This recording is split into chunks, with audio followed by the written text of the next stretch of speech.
They all thought he was just a harmless old man, always sitting alone in the mess hall, sipping his coffee quietly.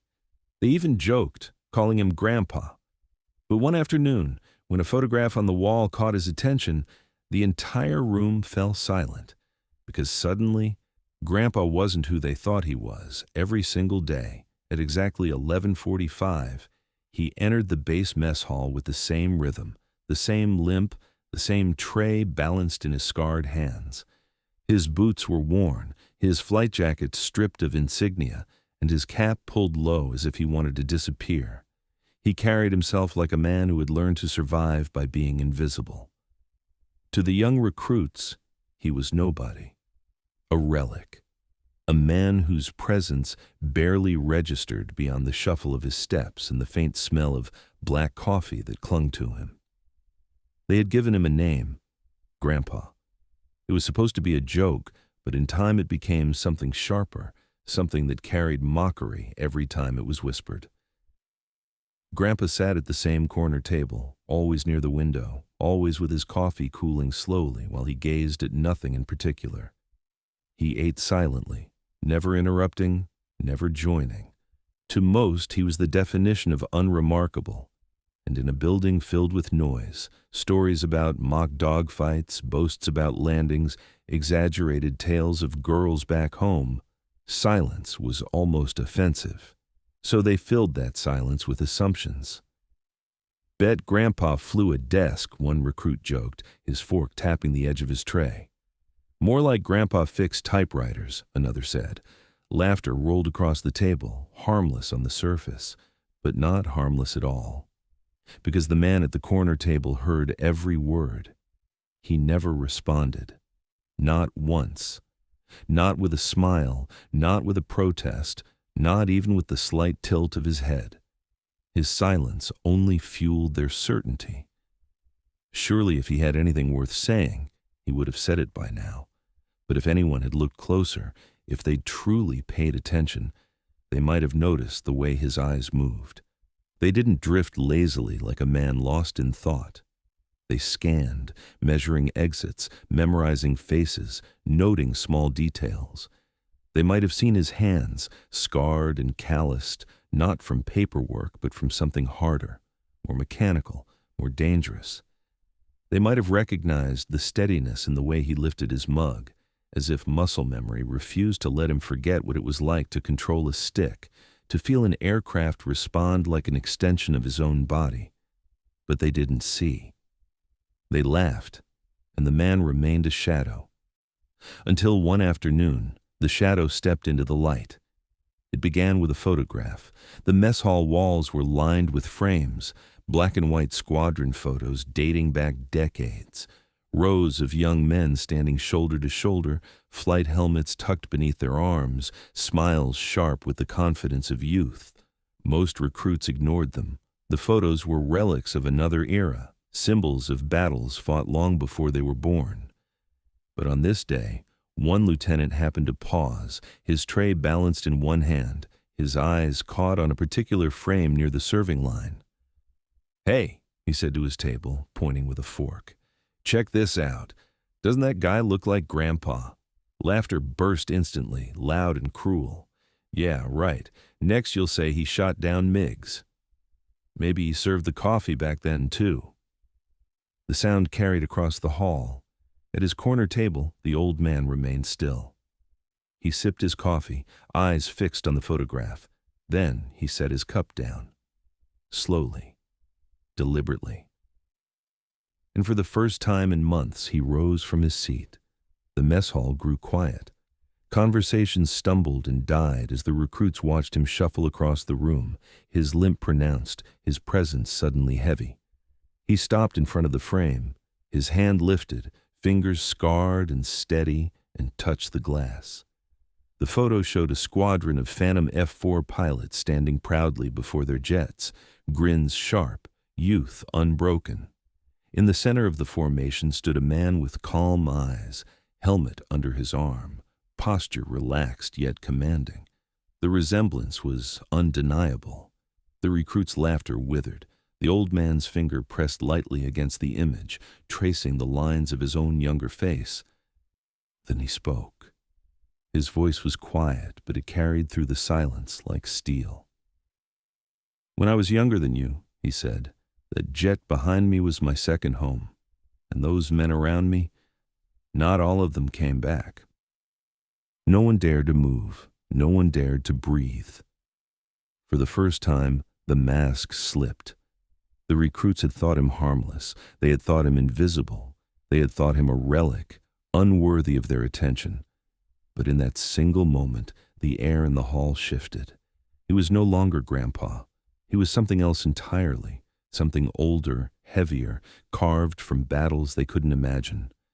And it was only the beginning. Later, whispers spread. "Do you think it's really him? Maybe he's lying. Maybe he just looks like the guy." But doubts dissolved when one of the older officers confirmed it quietly. The man in the photo, the man who had led an entire squadron through the skies of Vietnam, was sitting among them every single day. His name had once carried weight. A call sign whispered in briefing rooms. His leadership had guided younger pilots through skies filled with fire. He had commanded phantoms in missions that never made it to the newsreels, missions buried in classified reports. And now, here he was, mocked as Grandpa, sipping coffee alone. The recruits couldn't reconcile the image. They remembered his limp, his silence, the way he disappeared into the corner of the hall. And then they remembered the photograph, the calm eyes, the strong posture, the squadron gathered around him.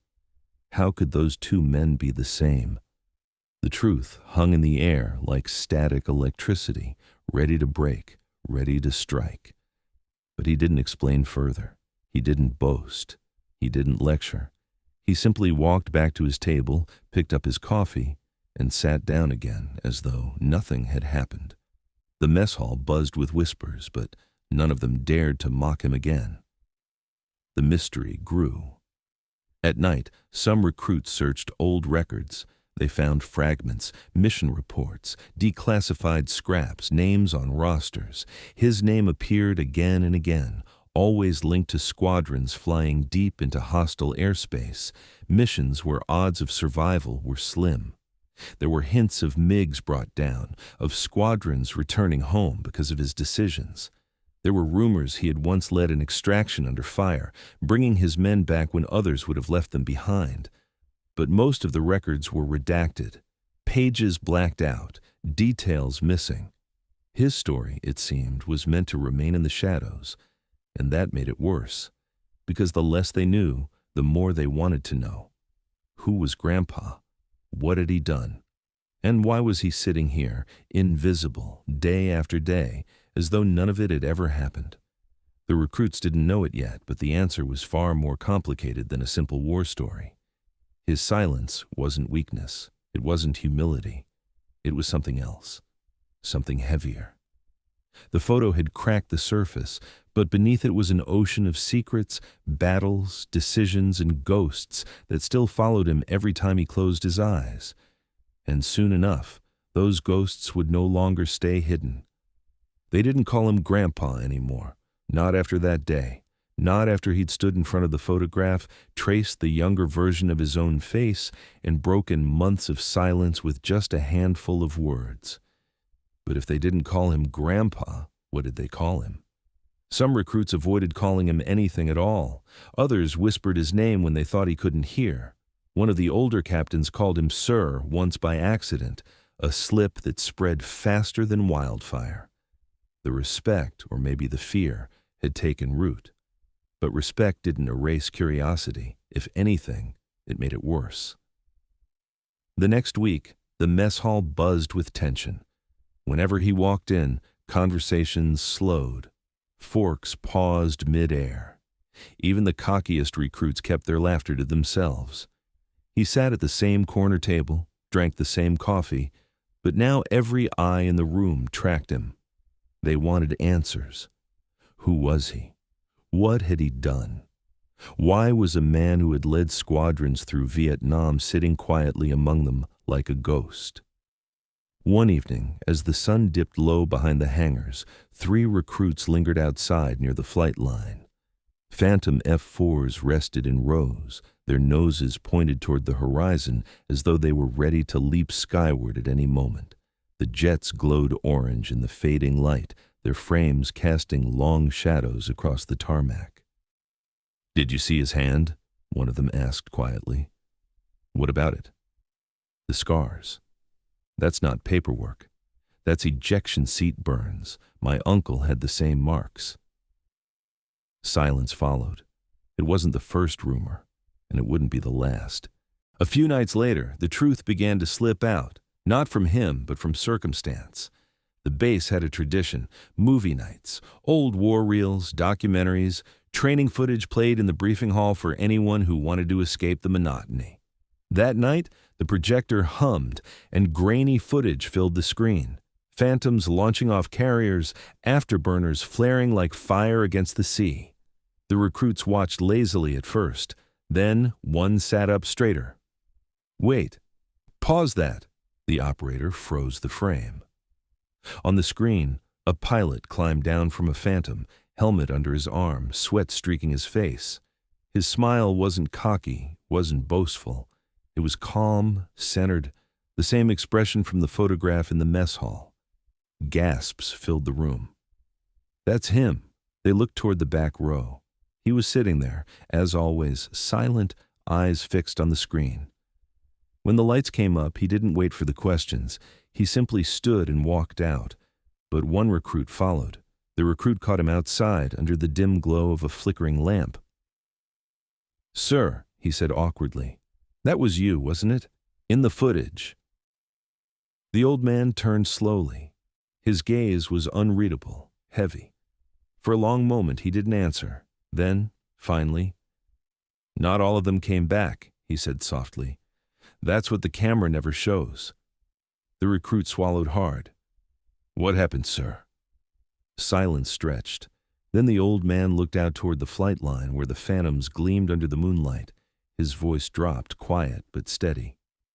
"There was a mission north of Hanoi, 1967. We called it Dragon's Teeth. You ever heard of it?" The recruit shook his head. "Good," the man said. "Then maybe someone kept their promise." He told the story, not as a boast, but as if pulling shards from memory, each one sharp, cutting him even now. "We launched at dawn. 4 Phantoms, 4 squadrons deep. Targets were bridges, rail lines, supply routes.